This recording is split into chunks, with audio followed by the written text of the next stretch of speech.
Hey everyone, welcome back to Crazy Tech Tricks. In this video, I will show you the fastest method to open additional power setting using a simple command. So let's begin. So firstly press Windows plus R to open run.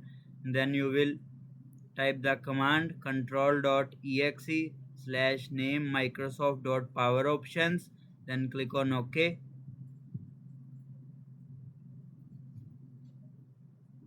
After typing it, you will see you are in the power option settings. The power option window will open immediately. Here you can view your current power plan, change plan setting, switch between available plans or create a new power plan. Here you can custom name like my power plan, then click on next.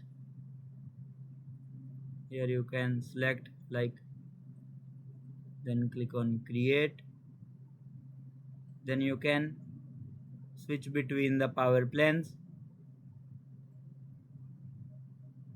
Open advanced power settings.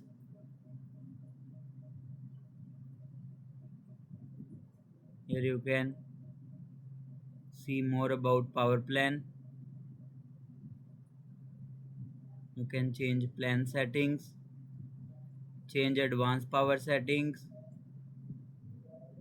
Here you will see like hard disk, turn off hard disk after minute, plugged in, desktop background settings, sleep, PCI Express, battery, all the settings you can see easily. This is the classic additional power settings windows that's still available in Windows 11. And that's it. That's the fastest way to open additional power setting in Windows 11. If this video helped you, make sure to like the video, share it with your friends. Thanks for watching.